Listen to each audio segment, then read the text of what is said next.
to apply for these grants. It's upwards of $62 million, 5% match that can really alleviate a lot of the western end crowding and situate that western end for the longer term, where there's less redistricting over time, less of effect on the families that are suited for the growth there.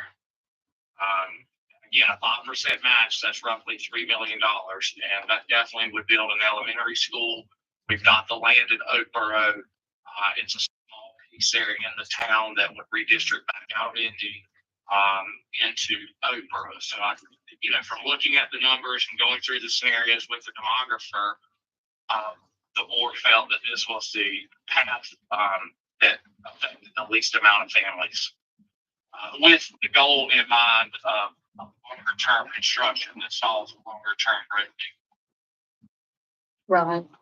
And I think that's our key focus too, is looking at the least effect, the number of the people, our students, families, the least amount of effect or movement that we have to do. I think it's difficult for us. A lot of districts certainly us do redistricting quite often. Every year. We just don't do it. So it comes up and it brings up a lot for a lot of people. I understand the necessity of it. I just want to make sure we're not moving kids 2 or 3 times. And that's where the 90, 92, 95, and then there's a lot of ifs. It's like, if we can get agreement, if we can get the commissioners to sign off on agreement and if they pick Oakboro, we have there's another elephant in the room. We have some other schools out in that western end. And like Megan, it's like, it's not going to go up in a few months. Right. And so, I'm just wondering, is that little, and we don't have the map up there, but is that little parcel going to be enough to sustain it until all these ifs or things come about? And I don't, looking at this number and knowing the growth rate that we've had and knowing that we have transfers coming in, and that means everybody on this board has to say, I absolutely will not. And Yes. I know that we can all sit and say, I'm going to tell every person that walks in there, absolutely not. Yeah. Without changing the policy. Those transfers, I don't remember how many we did last year. We have less than 5% buffer. It was a lot that we set through. I think it was about 80. Yeah. Unfortunately, this board can't control the growth in our county. No. And because we're already behind the 8 ball, we're always going to be playing catch up in order to get new facilities, or try to update some of our old facilities to get where we need to be. So it's going to be a continuous climb for us. Unfortunately, I do agree with what you're saying about the transfers. I think that, if we're going to redraw these lines, and we have to do that as a board, we're going to have to do that. I don't think we don't have a choice. We built a new 10 classroom addition, and we have to redistrict. Mm-hmm. The question is where those lines are. But I think in doing that and in moving students, which is not an easy thing to do, and it's not something that our county does often, I guess I'm thankful we don't have to do that, but it would make it easier today if it were something we had been doing in the past. But this county has not redistricted in a long time. But when we do redistrict and remove students, we can't turn around and allow students to transfer into those schools. We will have to, and Dennis says, we're going to have to lock arms as a board and say, Well, if we do, we're just putting ourselves right back in the we're back situation right we're where we sitting in were. right now. Right. So that's why I'm just wondering if I don't want to have to move families and then in a year and a half or 2 years come back and say, well, we're going to have to move that line 5 more streets over because we need 72 more kids, or and that's something where, when we put a map up there to look at, and we asked Sean to zoom in and give us some specifics of where clusters of students are and where we may need to move some of those lines. I didn't say this in the beginning, but that is something, if this board decides that's something they want to see, we will go into closed session to do that, because we will be showing you student names and student locations. Yeah. And that's something that we, don't feel like that's not anything we need to be showing to the public. So, but the maps are there. We can pull the maps up. You can look where the lines are, and where the consultant told us was the best place to put the lines to be able to pull the most amount of students. Have we polled either of those schools to see if there was anybody that voluntarily wanted to transfer to Indy? We have not. Because there may be students that just would go. Right. And there may be. And that, I mean, if you do something like that, that would be under the condition, I would think, that they provide their own transportation. As They are. per typical Some, transfer request. That's usually how that goes. I just didn't know if we had any idea. I'd like to see that, Mhm. do something we're not talking about, it's not on our maps, is Ridgecrest is in that general Mhm. vicinity out there. If, assuming, we can't do it, I mean, in my opinion, we can't do anything to it. clearly. Right. Until it becomes 100% ours, again, if that's gonna be part of the formula, that will be down the road from what we're trying to do right now. That throws another monkey wrench into it. We moved you this time, I better move you. again. Right. And that's what I was saying with that elephant, and we have another. Talking over 700 if we get that, which is 5 years, 5 years out. If Ridgecrest was there to take some of the spill, that would, we need to see the charts with the maps with student population center. We have to have clear communication I'm on gonna that school. envision before we that, can- I'm gonna envision no matter what we do, we're gonna be in a bind in 2 more years. Yeah, that's why I'm Yeah, concerned. This is not a fix-all by No. any means. But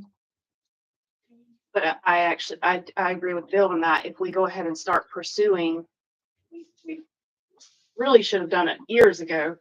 But if we could start pursuing, the possibility of Ridgecrest once everything is cleared up, then I think that would be more beneficial for the western end of the county instead of, because I mean, I drive Stanfield to Indy every single day, and that's a drive. And Yeah. especially with the way the lines are. I mean, I'm just not comfortable, like you, Carla, having to redo this and revisit, and it causes, too much chaos for working parents.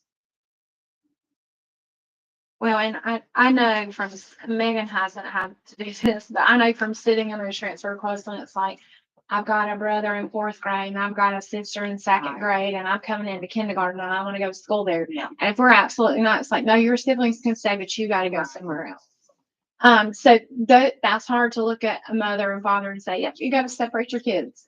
I've been there and sat through those, and it's like, if we have half of that number of students already displaced out of districts, I don't know that we don't have to look at that too, because we have said traditionally in policy that if this came up, that we would look at that, and that's not really been brought up. And that was one of the questions that I had after seeing the maps the first time.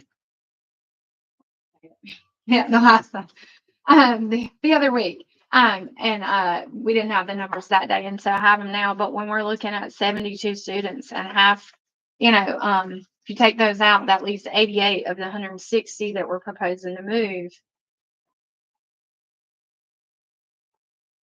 I don't know. The 160, my understanding from the demographer, the 160 are the 160 that would normally go to that school. Because he uses the geo from around it, not from when they pop in, because I have to give him the pockets. I think that's the 160 is the organic population of who would go to those schools and not transfers. Is my understanding. Right. Yeah. That's okay. with the new lines, correct? That's correct. Yes. Yeah. So when you look at the map with the line, that shaded area Uh-huh. there, yeah, that's right. So that's, So you could, if you took these out, yeah. you would further alleviate. Right. Right. Okay, That's yeah, what I yeah, mean. Because yeah. the 22 and 48 is 72. That's 72 more students that are in those schools that are not in those districts. Does that make sense? If I did my math right. sometimes not always now, so. They can check behind me. Yes, it'll be 70 kids. Okay, yeah. I understand what you're saying. there. Yeah. And that's definitely something. It would alleviate We're that gonna have to decide. a little bit, that 5% Right. buffer. And I feel like, you know, if I'm going to 160 something kids in Locust and Stanfield and saying, hey, you have to move from your home school and go somewhere else. It's not fair to me to sit here and say that I told all those families if we got in this situation that I would do that, and we don't do that. I don't make a point of backing down on something that I've told somebody. And so, I don't know, I have a little heartburn over the fact that we're not considering pulling. Because if we're truly redistricting the western end and we're going to stick to those districts, then we need to adhere to that. And those children are in those schools that are not in that district.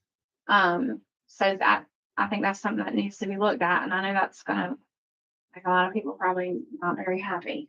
Well, and But some of that 72, I would think it's probably safe to say is you have Stanfield students who wanted to go to Locust. Mhm. So some of those may be, they've just moved back and forth between those two schools. So your number may not be as high as 72 because both of those schools are overcrowded. So Mhm. you're swapping one student for another. Right. And of that 72, they're from all over the county, Mhm. you know, so sending them back, just, you know, we would definitely look and see what school. Yeah, I just don't know what the impact Their of home that school really. would be.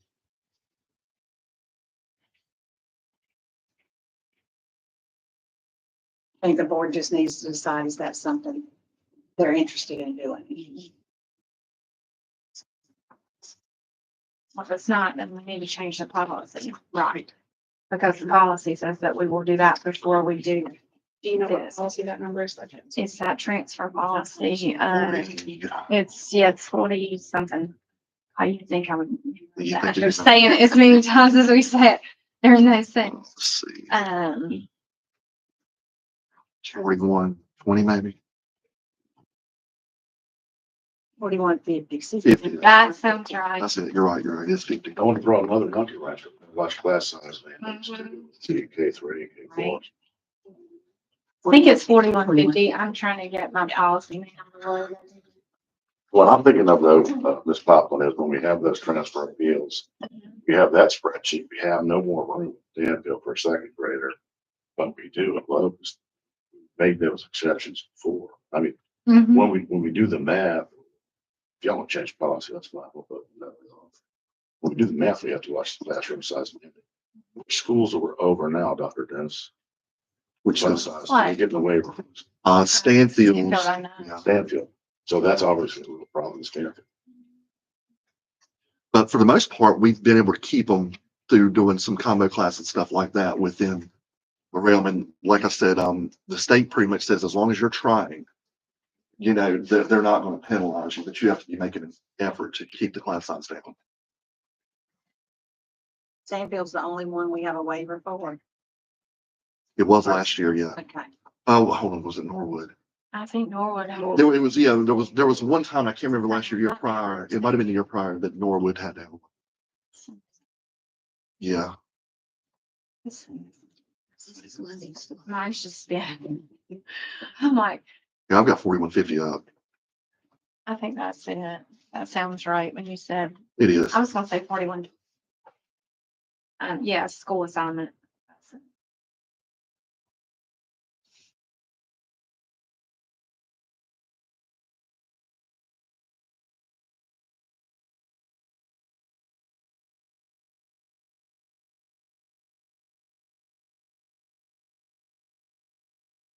And I've got it down. I was looking for that part.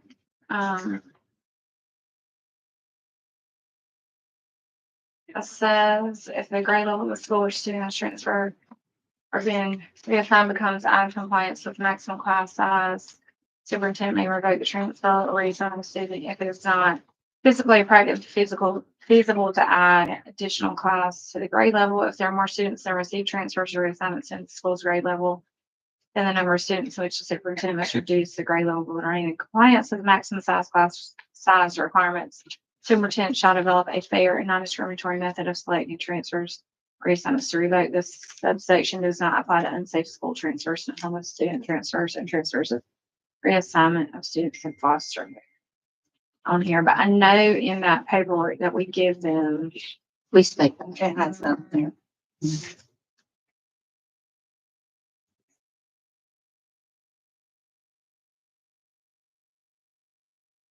There are other reasons that the transfer can be revoked other than just the class. yes, yeah, there's, Yeah, no, it's discipline, here. attendance, all different kinds of things, but,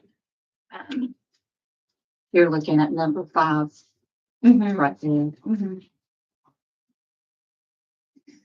And that's that general statute is that class size that Bill was referring to, I believe.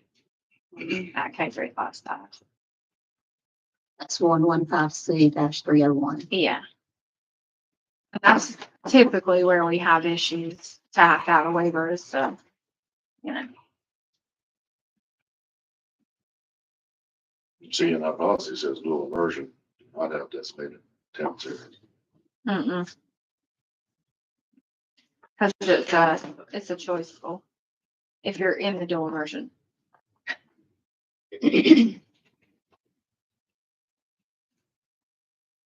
So the Oak Grove choice and the dual immersion program are subject. The dual immersion program is not, Open Choice is. Oh, no, hold on. So the policy says. Yeah, you're right. Yeah, But yeah, it's the but yeah, So we have to write that into. yeah, you're right. No, I'm sorry. Yeah. Yeah. So we capped them both at 20. That's right. Sorry.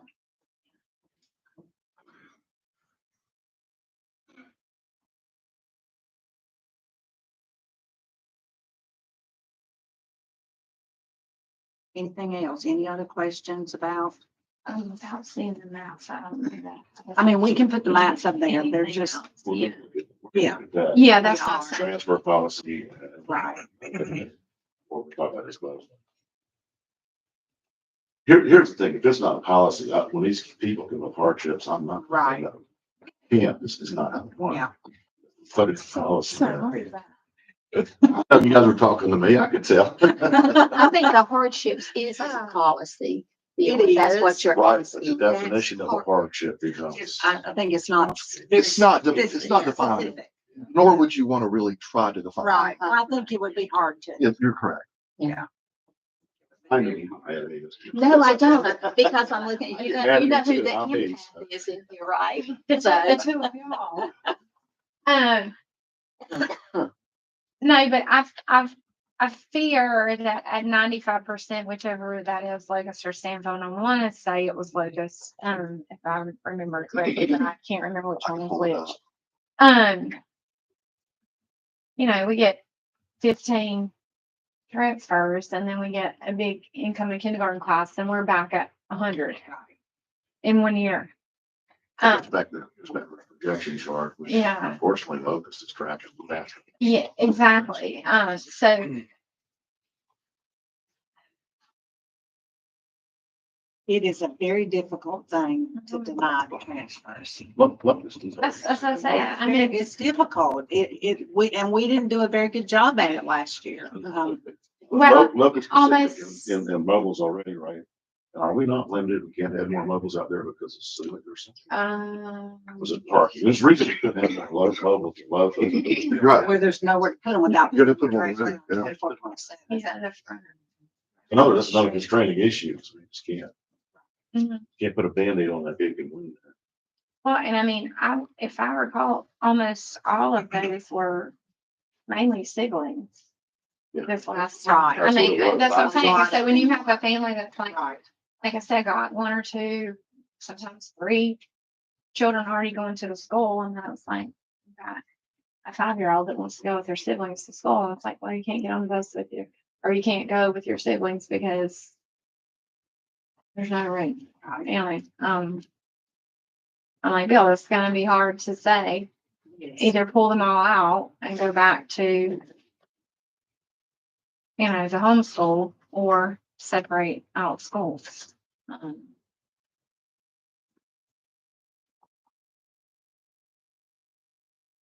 the transfer policy, we just need to look at. We need to look at that. I think it's more we look at that. Kind of those sorts about that. Process should be in better shape. Anything else?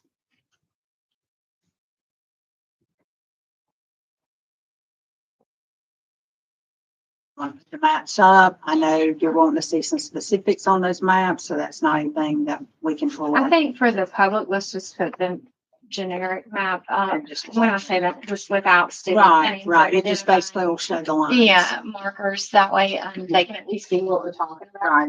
Right. Let's see this. They won't. Cameras point. Okay. They have the access to the. Yes, I think it is in it's Board Docs. uploaded to the Yeah. computer.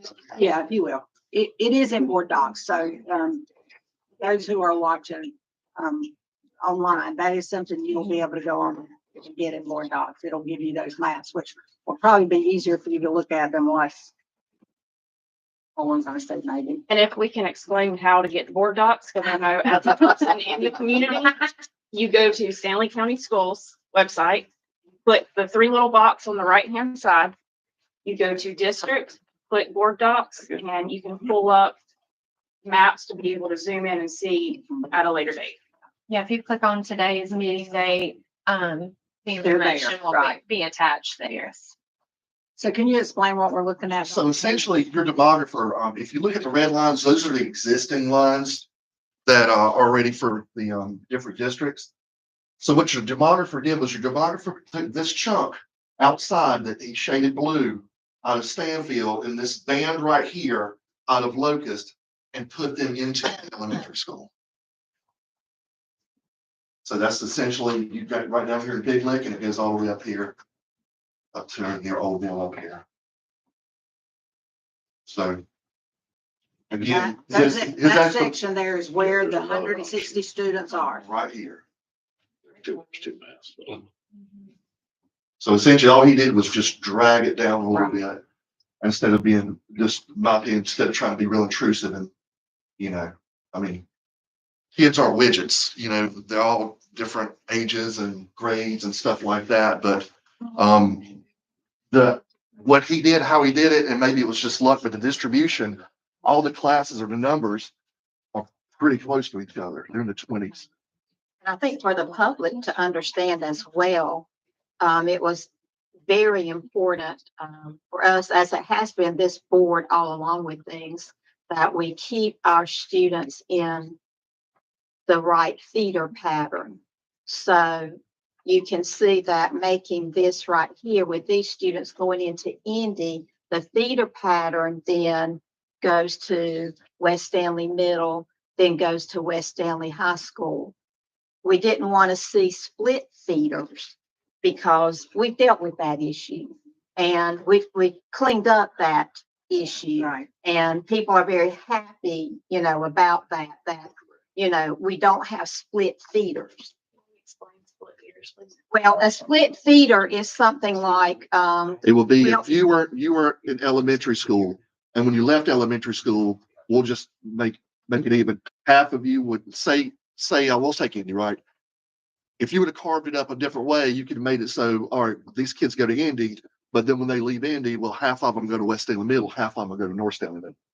I mean, that's just and those are things we've tried to Yeah. clean up, and it's better on families, And students. and Most students of them say They that stay together. they go to through, stay right, together, yeah, and elementary and then yes. go to a different middle school. So So they they really move. hard to Uh-huh. correct that because we did have. Uh-huh. And I think that would be anywhere in the county, Mhm. I know we're focused right now on the western end of the county, but I think that's anywhere in the county. If we had this situation, in the northern end, we would look at trying to keep, clean feeder patterns for students attending, once they leave Baden or, Millingport, Richfield, that they're in that feeder pattern. Mrs. Gibson? Yes. The demographer did note in the work session that Stanley County is reaching a point where the clean feeder patterns will no longer make sense. We've got some time, but he did reference Union County having going through this years ago. But our system has grown. We are reaching that point. So if it continues to grow, at some point that will be a difficult. And I think that when the demographer's talking about that, that is when what we're faced with down the road with our middle school situation and our high school situations.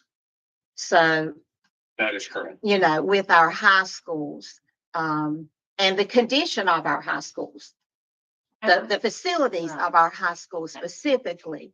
And so that's why our board is tasked with working to the future, and the future's upon us with what are we going to do with our high schools? Do we look at a 3 high school? Do we look at a 2 high school? When we get into that, that is where, again, you would try as hard, I think, as you possibly can to keep as much of a clean feeder pattern as you could. But I think that's what you're referencing, Dustin, is our facility issue in our high schools. Well, I'm not saying That's no. correct. I mean, there's been a demographic shift, so you're getting the growth on the western end, Right. and it's like having a new Oakboro Elementary. That would be a split feeder, because unless there's a larger West Stanley High School, we wouldn't have the capacity to bring Oakboro back into like the full school if you were districted to that school back into the western end. So Right. there would be a split where, you know, the western side of Oakboro, the West Stanley side of Oakboro would attend West Middle, West High, and the Aquadale side of Oakboro would attend Aquadale, South Middle, and South High. But again, we ran through some of those scenarios that you mentioned, which begins to solve some of that issue. Right. And some of that has, when we talk about Oakboro, some of that is in place for us already when those lines were shifted. There are many kids out there that already have moved from, you know, Oakboro, this was years past, to the South Stanley pattern. But yes, I mean, it's a high priority that this board work on Oakboro.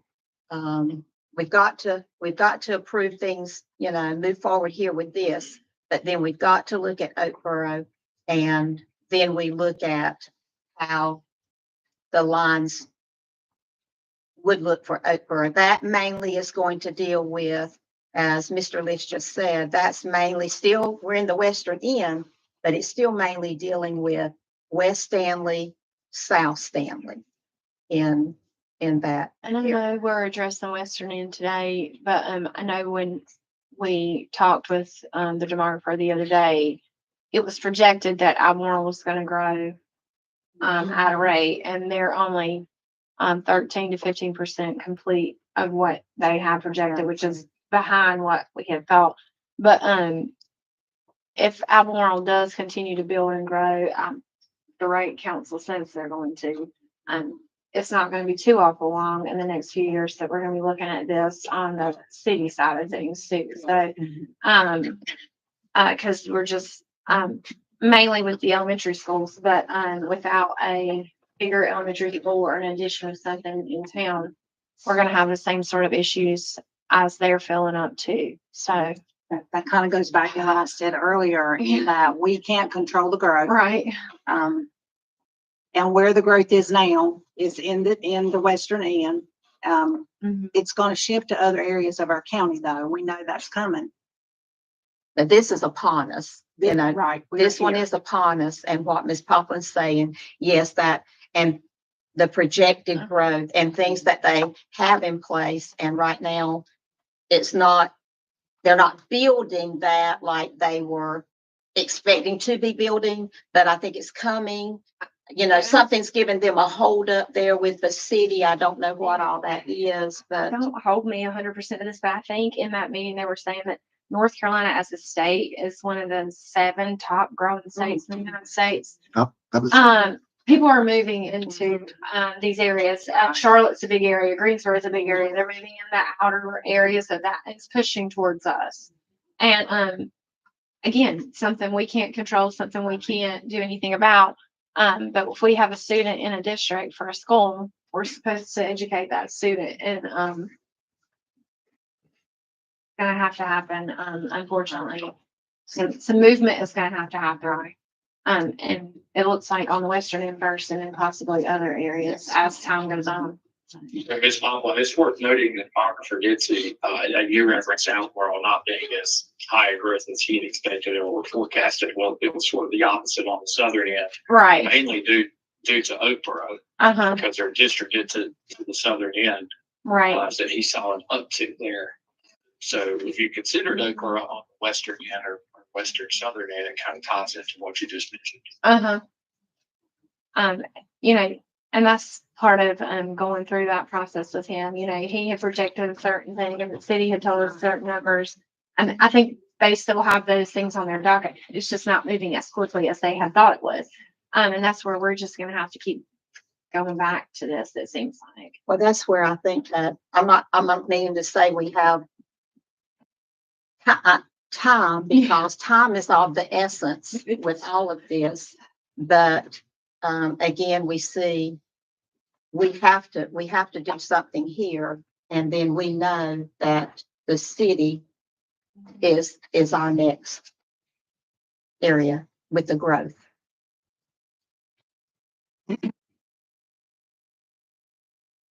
The northern end of the county, from the demographer, what the demographer has shown, is not growing.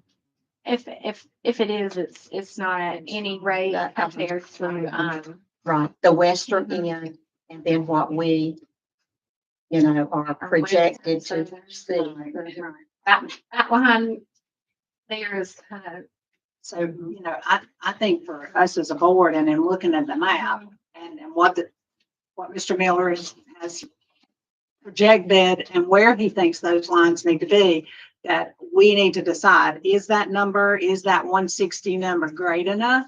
And if it's not, then that's something that Sean would be able to show us, I guess, on the map. If we move that line, how many more is there a big cluster of students there somewhere that it may be able to pick up to move? So that's in close station, that's something we would be able to look at Well, and see. and I guess another question I have, of just looking at this is, Millenport dips down a little bit, and I don't know the last number at Millenport, but I think we have room there. Oh, yeah, plenty of room. You're under 200. Maybe that we have to push that a little bit, even at some point.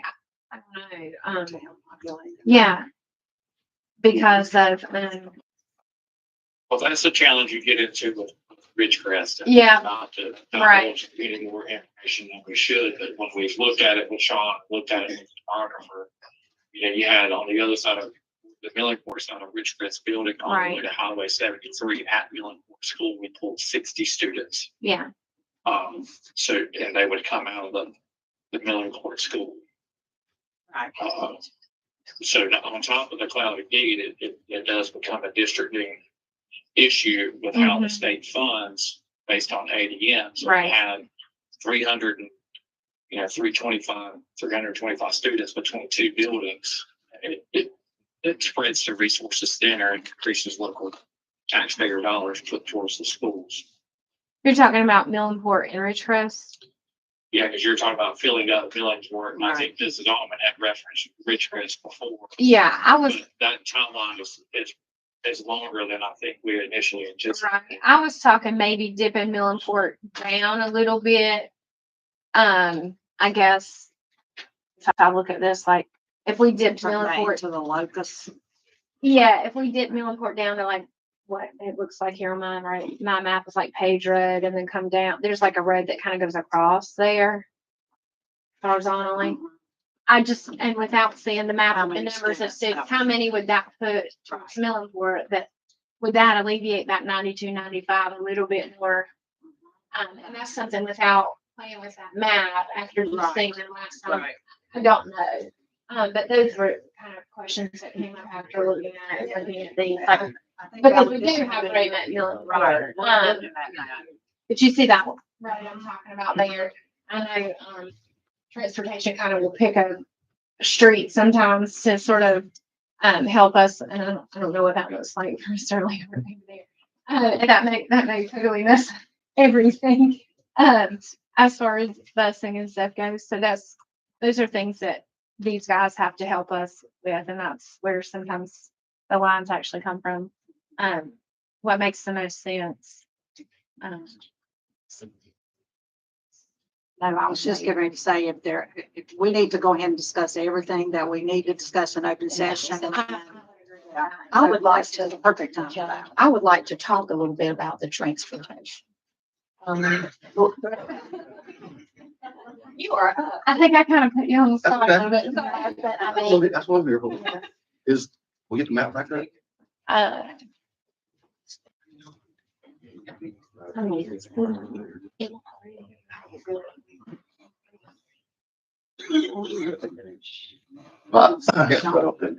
So what I'll do, I'll tell you what we have, Okay. and then you can ask questions based on that. Dr. Dennis did share this. Mr. Britt, can you turn that air Down a bit. down? Just a little bit. good, that's great. Is it on cool? It's on heat. You need to put it on cool. I might. At a mode. We don't usually have this many people. No. Okay. If I get one, I know it's. How about frozen today?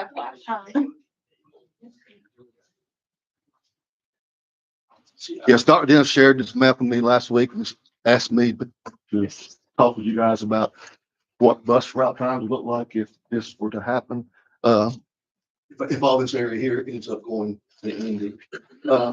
So to discuss that, we first got started about what's the bell times, because that's what determines what the route times are. Indy and Locust are both early start bell times, which means their bell is at 7:25. And our goal for any bell time, we try in mornings, we try to have kids on campus 25 minutes before bell time for breakfast purposes. So for these two schools right here, we currently are dropping off at 7 a.m. Stanfield is a late start. By the way, we have 10 elementaries. 6 of the elementaries are early start schools. Only 4 are still late start. Stanfield, Millenport, Aquadale, and Richfield. Yeah, I don't forget Richfield. That's where I live. So, in regards to students and bus times, Locust kids are already accustomed to the 7 a.m. Times. So what I have currently in place is we have a bus that serves Indy School that actually comes down St. Martin Road, picking up kids and turns on 205 at Oakburn and travels north, actually travels this entire line currently. So obviously that route will be where these kids are added to. This route, I looked at her route Friday morning with GPS, and she was here at 6:34, and she was here at 6:44, and she arrived at school at 7:05, which is right in line with our target for 7 o'clock. We currently have 20 bus riders in the Indy district from here to here. We have 17 in Stanfield. That's 37 riders on elementary. Obviously, if we add that many kids to that one route, that route will be adjusted on this side of the process in the beginning. And that bus route will not handle 37 right now. I suppose that is. Yeah. Would that mean that you could do like a double route, kind of like we do some, is there a pocket? I know Indy's gonna be harder to do something. Well, I think currently it will just be adjusting the routes, adding some kids to existing buses. Okay. I may have to add a bus. Again, you don't know until you determine who's riding, but I have some buses that are under capacity. But we right now, the afternoons, part of that route is actually being operated by the TAs at Indy. That's what I was gonna say, adding a bus made me feel a little bit little bit, I should say, bus drivers are, Well, it seems like from what we're gonna try first, and what you're saying is, it seems like we have the number of buses right now that could hopefully hold this. It's just a matter of you might have to redo the numbers, the route, and fill up those buses. Because, you know, sometimes we see, again, the buses are not filled. Well, ideally, we want the bus route to be the same in the mornings as in the afternoon. This is a great example where it doesn't work because this bus does come all the way down St. Martin up here and then back to Indy. Uh-huh. And afternoons, we can't do that because afternoons are typically more populated than mornings. So we have it divided by 24, 27. One bus runs this route and the bus that runs in the morning only runs this section, which works out good for her because she takes the Indy kids home and then goes to Oak Steel and picks those kids up to bring them back to Albemarle. So it works out well. I guess the bottom line is, as far as buses go, I could, take on that extra territory for Indy with, I hate to say this, but not too much more of a hardship. But it all comes down to how many bus drivers I have returning next year. And the hardship, That's what hardship happens. okay, definitely. Right, the driver shortage. And then, if I'm hearing you correctly, though, it seems like the way you can make this work, that we wouldn't be adding a long bus route for students No, to get to Indy. the times I've given you is common across the whole county. Okay, The early start, again, our goal is to arrive at school at 7 a.m. And our goal is also not to pick a child up before 6 a.m. That's an hour bus route, which is very, very common and very doable. So can you say again, let's say the board approves the map, the way it's drawn, from the furthest point to Indy School, what that bus route looks like time wise? Yeah, absolutely. In the morning, she's in this area between 6:30 and 6:45. So, the route would be designed not only to catch this road, but to catch the new road of those. Yes. What's the total ride time? Yeah, that's what I'm looking I for. think that's what she wants, the total ride time. On this particular route, less than an hour. Well, if they're coming from the furthest away, From the time you get the Right. first kid to the time you get the last kid, how long would that first kid Oh. ride? our goal is 1 hour. Not to exceed. Again, that's a goal. On this particular route, again, on Friday, I looked at her route on GPS and she's picking up kids at Creek Ridge Apartments. right? mhm. So that stop there is the very first stop and she's there at 5:50. So she's there and then she drops off at 7:04 on Friday. So that route time was in an hour, 14 minutes, which is a little longer than we'd like, but you look at the territory she's covered, It's not big area. The big area. which would change if y'all redistrict that. And 5:50 is early for a 5-year-old. Well, it's hard, and, it's hard. Yeah. We went through this several years ago, and I remembers everything with having to go to the staggered time and, and that was, I certainly didn't. I was not wanting to do that, but yet I understand that we had to do something because of the driver shortage and Well, that's it. But Mike, you're gonna cut off the first part of that route, the distance wise, just because of the number of the kid. Yeah, So absolutely. that would take that time down some. possibly. Right. Absolutely, yes. That'd be based on Have what we- kids. Because about early start schools, I will add this, because, I was here in 2019 when we made that Mhm. decision. At that time, there were 4 elementaries that were early start Mhm. and 6 late start schools. But the community and the staff like the early start schools so much that we moved to this past year, Central and East, the early start. Now there's only 4 late starts. And I do know them getting done almost 4 o'clock in the afternoon was, cause some of those kids are still up at 7, even if Well, they're they're not up at at- school at 7. They're up at 5:30 in the morning. Yeah, and still- you know, so they've been up all day, so after lunch was hairy. I can say this is a late start school. I'm not sure who's from Stanfield. I had kids on the bus, 5 o'clock, like 5 o'clock. Yeah. That's a long day too. Because they're not leaving school. Yeah. Yeah, and you were talking about double runs. I have 2 buses at Stanfield that does a double run in the afternoon every single day. Yeah. Means they go out and drop a load of kids, come back and pick up the rest of them. So the second load is not leaving school. Bell time's 3:40. They may not leave school till 4 o'clock. You have staff waiting on those kids and Yeah.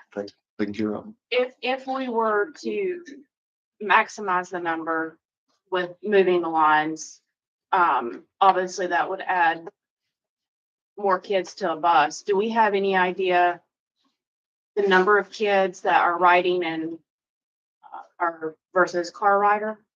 If we were to maximize those lines?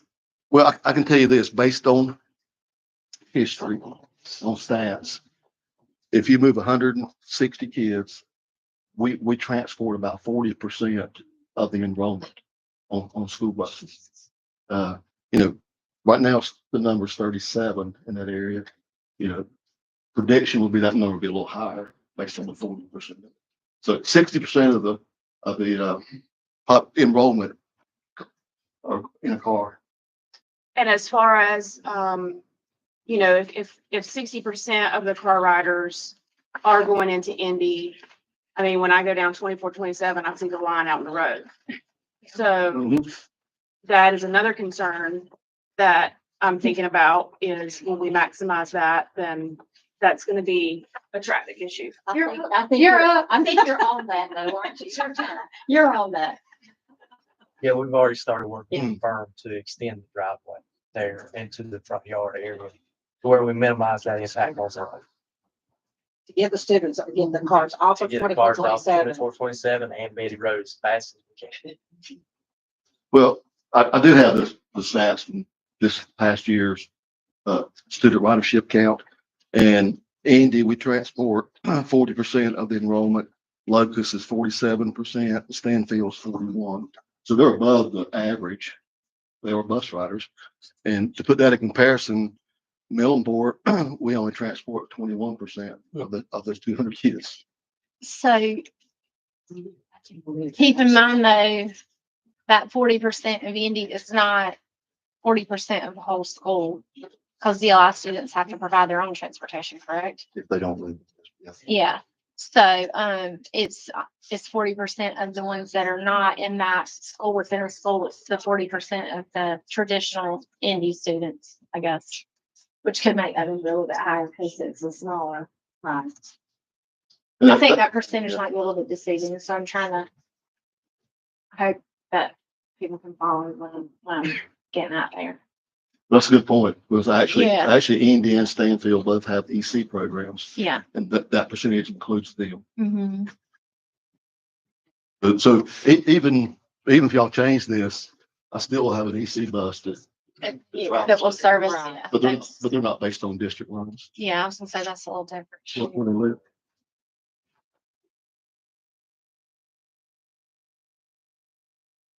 On a positive note, today we hired a new bus driver for West Stanley District. Well- That's always a good thing. That's right. I haven't checked yet. I hope she showed up for it. Me too. How many bus drivers are you short? We've combined, we run double Let's reps. go back to pre-COVID and compare that pre-COVID number to where you are right now. I probably could hire 6 or 7. And then possibly if we do that, then my area supervisors would not have to drive every day. Right. When we started this whole staggered tier schedule, the area supervisors were not in the loop of driving a bus every day. They were supervisors. Well, they drive every day. That's 4 positions right there. Bus drivers. And just, I guess, for public transparency, our neighboring counties are paying a lot more for bus drivers than we are. A lot more, significantly. Absolutely. But Mike, I do want, I mean, I want to say certainly thank you for how hard you've worked in trying to acquire bus drivers, the training that they have to go through. And then I want to give a shout out to our TAs in our schools that are taking on that additional work, and that they are helping us out tremendously by driving a bus. And I know we all really appreciate that. We certainly, on the transportation side, we need the staff employees to be available to drive. That keeps the bus not running. We had a high school bus at West Stanley last Friday that did not run, and we did everything we could do to Right. make it happen, and we just couldn't do it. And that's the first time a bus has sat in that area. Wow. Which at the beginning of the year was every day. Yeah, I was gonna say, with after Christmas sickness, sometimes things that go around can be challenging when you're short drivers, for sure. But even when you have everybody and then some people are sick, with very few sub drivers, it makes it super hard. You mentioned the double run at Stonefield. Are there double runs at any other school? The city's a little different, only Yeah. because they're going to a very short distance to drop off a lot of students quickly and then coming back. Where you're out in the county, I think that's what they do. The time Stanfield, frame right? And the bigger, Well, to East Albemarle, yeah. you're right. Yeah. But this year, the principal, who has a bus license, by the way, she asked me for a bus, and between her and her TAs, they run a short route every AM and PM. So it's not a double run anymore. because Right. She's running it. But yeah, Stanfield, this, She does that every day. there we go. If she doesn't drive, she rides. And it's a great job. But here's an example. In Locust, I have three buses that run the morning routes. In the afternoon, it takes 6. Our population is so much greater. In Stanfield, I have 4 in the mornings, and I only have 3 in the afternoons, but 2 of those have to run double routes. And it's all based on these times. You know, there's a possibility. When I say share buses between schools, it's because of the bell times. Aquadale's a late start. So we've already started talking about, can I assign one bus and one driver to Indy and Aquadale? That they can run the Indy route and then go run to Aquadale, and the opposite in the afternoons. Because right now, actually, Indy School, my West Stanley supervisor, I've shifted these drivers to help out with the middle school and high school. And the buses that serve Indy right now, one also serves Millenport and the other one serves Albemarle.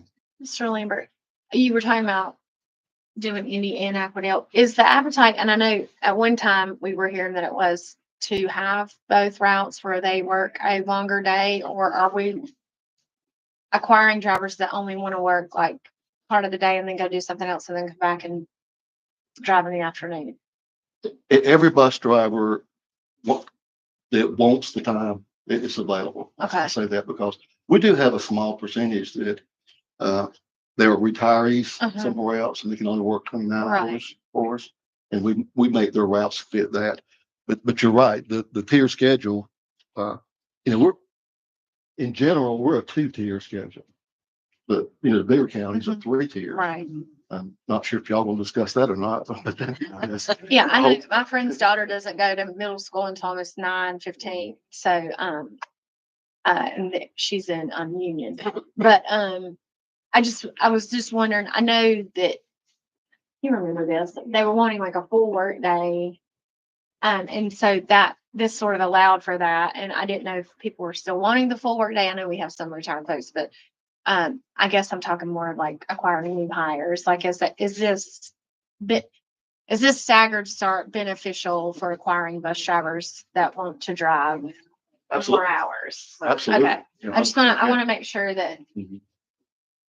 even though we're not super fond of it, it does help on certain Right. aspects of things. It's like we've discussed, there's not many jobs where you go work for a couple hours, you go home and stay, you know, all during the day, and then you have to go back and work a couple hours in the afternoon. So it's definitely beneficial to them to be able to Mhm. run a early route and a late route and give them the hours, you know, that they're looking for. And if you'll ever start discussing the 3-tier, that would be even more hours Okay. and more buses available. Yeah. You have any more questions? Sean? No, but I do have, like, I know that as our board moves forward on this, as I said earlier, time is of the essence. So the sooner that we can move forward with this, it seems like it helps you then in the planning for the bus routes, because, I mean, for everyone, for you to get it worked out, in other words. We don't want to be waiting around last minute trying to work out bus routes. Absolutely. For redistricting and bail times, Uh-huh. either one of them are gonna be changed for next year. Obviously, the sooner the better, but when you start getting around March, what later than that, it makes it Hard. very stressful. Okay, okay. I know, because last year when we moved East Albemarle Uh-huh. and Central, we knew in time. Mhm. It was, Mhm. There's a lot of pieces with all of this, Mhm. a lot of pieces. Thank you. you're welcome. Anything else y'all need from me? I'll leave. I think so. Is there anything? Okay, I'll stay. I plan to stay. Yeah.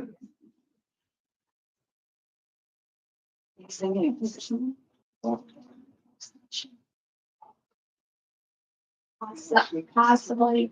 Well, the one thing that, I think Ms. Altman brought that up was the sooner, I think, too, that we are getting all of this, approved, and the direction helps you, because again, I know we want those kids off the road. And you and I talked about this, of how designing that road, going up Betty Road, kind of looping where we, Right, we have some space in the front of the school that we can utilize our open field area to do a dual lane drop off through there and take it down to a 1 lane. So we can expand it. There's a DOT calculation that the engineer will use in converting how many vehicles we'll be actually holding on our site. And he's already started working on that this week. They'll start the survey work on it. So the design portion is starting now for that. is that field, like you come up Betty Road to the right? So you get turn on Betty Road right around. Yes, ma'am.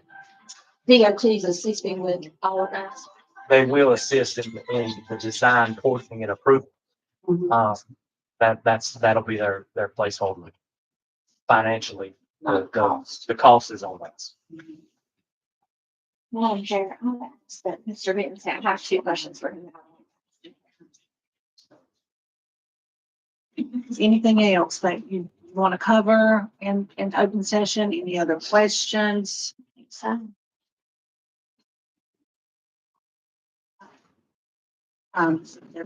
Hear any, then I'll entertain a motion that we go into closed session. Back to my agenda.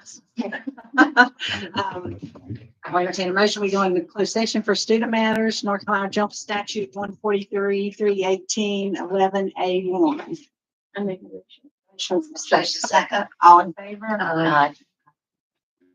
Excuse me, I have a question.